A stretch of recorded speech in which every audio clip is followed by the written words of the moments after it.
Attention remodeling entrepreneurs. Are you ready to rise? Ryan Paul Adams and Kyle Hunt are your hosts of Remodelers on the Rise.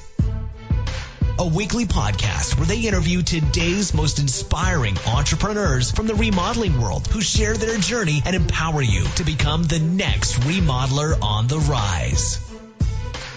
And now, here are your hosts. Remodelers on the Rise, show number 1. Welcome to Remodelers on the Rise. I am your host, Kyle Hunt, and alongside me is my co-host, Ryan Paul Adams. Welcome, Ryan. Thank you, Kyle. This is Remodelers on the Rise podcast number 1. It's our maiden voyage. So if this goes poorly, maybe it's going to be the one and only, or if it goes wonderfully, maybe it's the first of hundreds. Not sure what's going to happen. The suspense is killing me, so we are going to get started with me introducing today's guest. So our guest today is Dennis Gehman with Gehman Design Remodeling. And Dennis founded his company in 1990, and they're located in Harleysville, Pennsylvania, which, according to the map I was looking at, is about an hour north of Philadelphia. They focus on kitchen and bath remodeling, additions, and other home remodeling projects. And I got to know Dennis a few years ago and know him to be a very thoughtful and generous person and pretty darn good at what he does, and that's why he's with us today. So, Dennis, are you ready to get started? I'm ready. Thanks for having me. Excellent. So, Dennis, the focus of this show is really about you, your business, and your experience and story. So I just gave you kind of a quick intro, and now I'd like to turn things over to you. If you could briefly tell us more about you and your business. Well, you took the thunder out of it. We started the business in 1990, and I say we, meaning my wife Glenda and myself. I'm a carpenter by trade and had this entrepreneurial itch that, as I've heard said before, decided to scratch it and see what would happen. Nice. And we figured it was a do or die kind of thing because we had just built a brand new house and we had 4 children ages 9 and under, and Glenda wasn't working, so it was all up to me. The pressure's no on. No pressure or anything, Dennis. No pressure. Well, I'll tell you what, I think knowing what I know now, it would be harder to make that kind of move now than what it was back then. I think part of it is because you don't know what you don't know, and you just plow ahead. Sure. Yeah. And we started out of our home, which is what I think most remodeling contractors do. And I remember thinking that someday I'd hope maybe I could have a crew of 6 or 8 guys. Actually started from day one with having an employee. And that was because I had landed a sizable project that was a commercial fit out in a tenant space for a restaurant, and we had a drop dead date that we had to get things done, and we made it happen. Kept on going. I enjoy people, and I think that's a big part of our success in the remodeling industry. It's a people business. What do you call the medium that we happen to work with is remodeling, and but it's about people's homes, and homes are personal to each individual and unique as far as their families, and so we do our best to pay attention to that. That's great. Dennis, would you be able to share a success quote or a mantra, an example of how you might apply this to your life or your business? Well, I think the one that I use is the golden rule, and that was first put out there by Jesus Christ, as in the scriptures.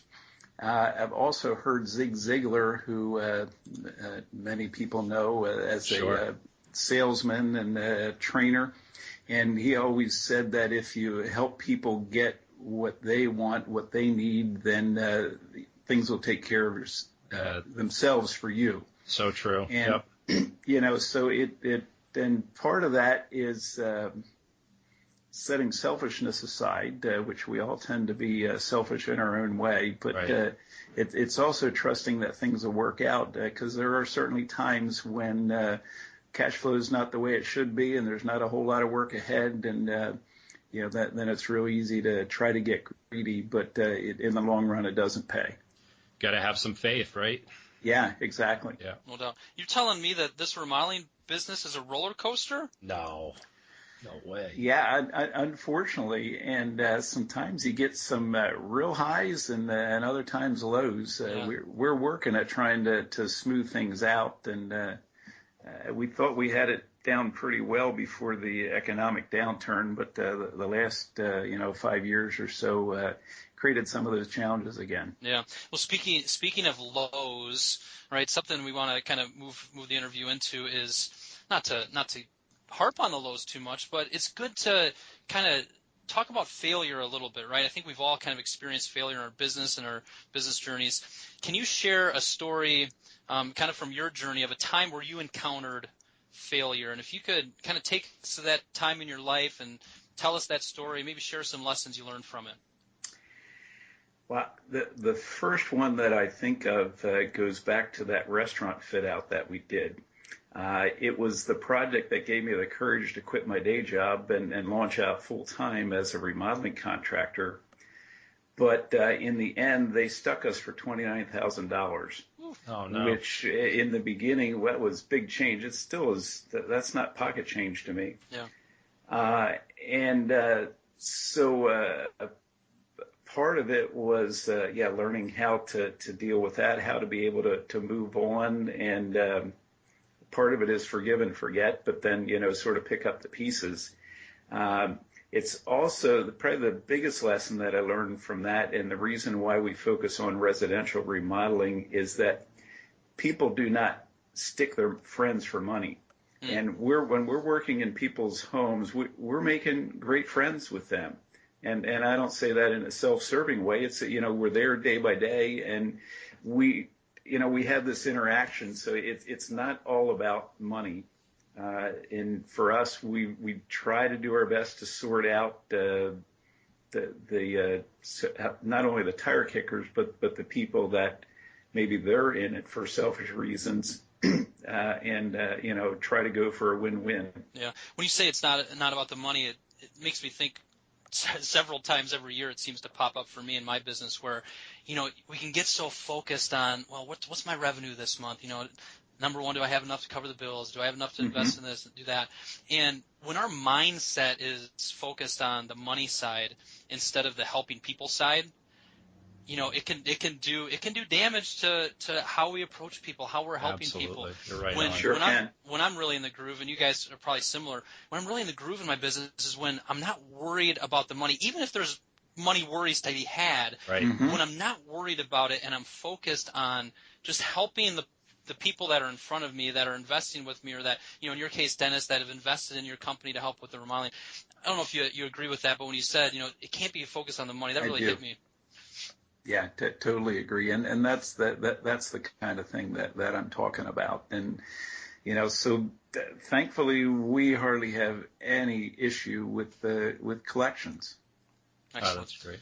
Ryan, why don't we segue, take us to the next question? Yeah, sure.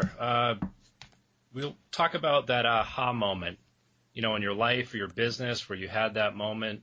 Could you take us back to that moment and share with us kind of the steps that you took to turn that into a success?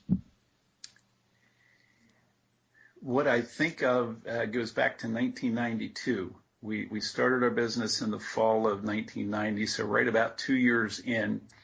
And at that point, it was myself and 2 full-time employees. Glenda was taking care of the bookkeeping. And I was getting tired of working 40 to 50 hours as a carpenter. Sure. And then doing the sales and estimating and, the other things that go along with it. And wanted to grow the business or maybe go back to working for somebody else. And so we talked about it. Somehow or another, I began getting a trade magazine called Remodeling Magazine, and that was a great resource. And they were putting on a Remodelers show in Pittsburgh, which is about 5.5 to 6 hours drive west of us. And thankfully, I was able to talk my wife into letting one of our set of our parents take care of our children for a few days while we got away as a couple and spent time. Why does it always take more effort to get them to agree to that than us? I think it's because they're moms, Okay. and it's. I interrupted you. Yeah. Carry on. No, So you're heading fine. over to the remodeling show. Yeah. And I had been in my reading of the trade magazines at that point had been talking about some things that we should do, part of which was begin to do some marketing for our business instead of just word of mouth. We needed to get some systems in place, some of those kinds of things. And going there to the Remodelers show, Glenda sat in on the seminars, workshops with me, and she heard people like Walt Stuppleworth and Linda Case saying the same things that I was saying, only they had some more credibility behind them than what I did. And so she agreed to that we should make some changes. And I think that was in October or November, and we decided at the beginning of the year that I was going to begin taking my tools off a few days a week and to focus on growing the business. And part of that was to do some marketing. I remember writing the check. It was $1,250. It was for money mailer coupons, an envelope that has all kinds of things coming, and that was scary as all get out, because if that didn't work, we didn't have any more money left. It's having the guts to kind of take that. Having the guts, and thankfully it did. That helped to get the phone ringing, and by the end of that summer, we had 6 full-time employees. Oh, nice. Well, So when I had the courage to focus on the business, to focus on marketing and sales, then we were able to grow. To invest in the business, to work on the business instead of in the business, right? Mm-hmm.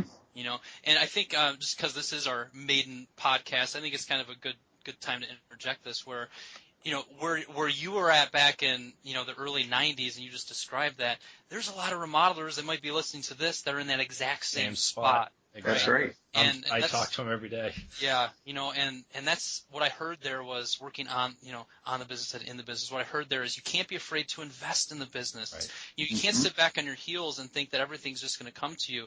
And sometimes that doesn't mean you have to spend money. Sometimes that means go find some strategic partners that you can network with. Go out there and knock on some doors. Just a lot of it comes down to hustle. You were probably hustling pretty fast and often, and going to a lot of activities and events. Yeah, that's exactly right. Very good. Take us to, current day in your business right now. Is there anything that's really exciting you? Any new products, services? Just talk a little bit about, what's going on in your business right now that's keeping you going. Well, we've just made substantial investment in technology. We have 6 what we call project managers. Many companies would call them lead carpenters. And they all now have iPads, and they are up and running. Excellent. And we have purchased 4 iPads for our sales team. In fact, Thursday morning of this week, we will hand them out, and we have an hour and a half training time set aside. We have a home show this weekend, and we want to have those in hand and hopefully as useful tools. Now, are you using that to do design on site or quick sketches, or how are you using those? In the sales end, we're thinking primarily portfolio. Okay. Kind of thing. And we certainly have some of our photographs loaded on there, but we are working quite feverishly this week at getting more and more of our projects up on house.com. Great. So we, hopefully not only we can use it, but we can introduce other people, and, people who know nothing about us will hopefully find our pictures and like them or pin them or whatever kind of things you do. That's excellent. And what about on the production side? How are your folks out there going to be using it? Out there, we are working at going paperless. Traditionally, we've made up a 3-ring notebook that has the contract, has the specs, has the plans, has all the written purchase orders. We are moving their purchase order into their hands so that they can do it from their iPads. Just one thing right up front has been email communication. Our clients love it that they can email questions back and forth. If we have an additional work order in the middle of the day, we can make that happen without somebody having to jump in a vehicle and run run paperwork over. Yeah. And the whole, what do you call it? FaceTime thing. We've had phones where we could send pictures back and forth for a while, but now sometimes I just want to see it at a different angle. And so the guys can get us on FaceTime and they can hold that camera right up there and show us what's going on with yesterday was termite rot. The day before we had a lead pipe that was goofy and wasn't going to pass code. And so, just more instantaneous, it's helping. Saving time, right? Instead of you having to run out there and say, well, I gotta get my eyes on this. Let me take a look at it. Boom, it's right there. Yeah. I found the iPad or the FaceTime in particular on my iPhone to be helpful when I'm trying to figure out what the heck my wife wanted me to get at the grocery store, and it looks like there's 20 different options. Yeah. I just FaceTime her and point the camera towards it and say which one. Yep. There's all kinds of uses for it. But what I'm hearing there is the biggest reason you're doing it is on the production side, productivity, right? Yeah. Being able to less papers equals less headaches, better communication. The other big thing I heard was clients love it. Clients love it. Yep. And that's so important. And I'd like to kind of get your thought on this.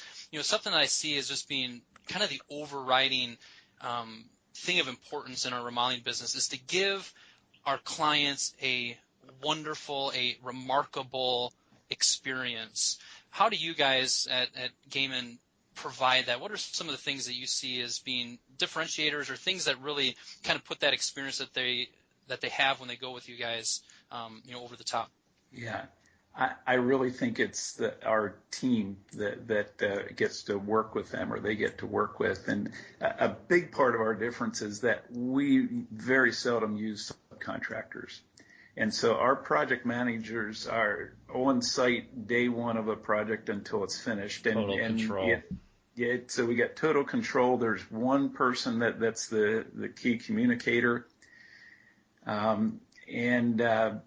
We commit to them that we are there every workday, start to finish of the project. That goes a long way with them. It's just the whole dust control. When the EPA's lead law came along, it wasn't that big a deal for us because we were already doing the dust control things. You were ahead of your time. Yeah. Yeah, and I feel like a lot of remodelers that do the right thing typically they're looking for the next thing, whether it's energy efficiency or, dust control. They're usually a step ahead. No doubt. And what you're explaining there, Dennis, is also just a combination of little things, right? It is. And it's crazy in this. We just got finished talking about iPads, but it's crazy in this world of technology and having all the social media tools and all these fancy tools that really at the end of the day it's the little things that we do, that make the difference. Yes. No doubt about it. All right, well, let's segue into – so I think this is going pretty well. I don't think this is going to be the one and only Remodelers on the Rise. Think we have a future, another show. I think we're doing well. Dennis hasn't screwed it up yet. We're doing well. Thank you. Dennis is doing excellent. All right, so we're gonna segue into the lightning round. So the lightning round is kind of where we're going to ask you some rapid fire questions, just a series of questions. So you can kind of continue to share your smarts with us. And Ryan, why don't you lead us off with the first question there? All right, question number 1. What is the best business advice you have ever received? Charge what you're worth. Too many remodelers are afraid to charge. But you need to. You got to know your numbers. And even if you don't need to buy health insurance because your wife is working, charge for it. You deserve it. Excellent. Awesome. Can you share one of your personal habits that you believe attributes to your success? I think it's because I don't ask anyone to do anything that I wouldn't be willing to do myself. Not every aspect of remodeling is fun. Sometimes there's difficult conversations you need to have, and my team knows that I get in there and do it, and so they feel that support. What book would you recommend to Remodelers on the Rise listeners? One that I go back to every year is Michael Gerber's E-Myth. Yep. Now the E-Myth Revisited. because so many remodelers were practitioners. We've come up out of the trades, and it's difficult to make that transition into a business owner. I think that was the first business book that really opened my eyes to going back. Well, and what's surprising is when I'm still, when I'm speaking in front of 50 remodelers at a home builder association here in Michigan or wherever, and I mention, starting to talk about systems and being systematic in your business, and I say, show of hands, who has read the E-Myth? It's amazing how few hands really? go up. Oh. And, so pause right there for people listening to this. If you've never read that, there's a reason that it's one of the best-selling, if not the best-selling small business books ever. If you don't believe me, believe Dennis. Yeah, I'm an avid reader, but there's not enough time anymore, so I'm on the road a fair amount. So I have it and on audio, and I do listen to it at least annually. Excellent. Dennis, do you have a resource, a template, or system, something that you can share with our listeners? We'll make this available at remodelersontherise.com/show number 1. Yeah, I'll tell you what. We want the good stuff. We want the real fancy stuff. and I'm thinking, boy, what do I have that's a template of anything that's all that special? I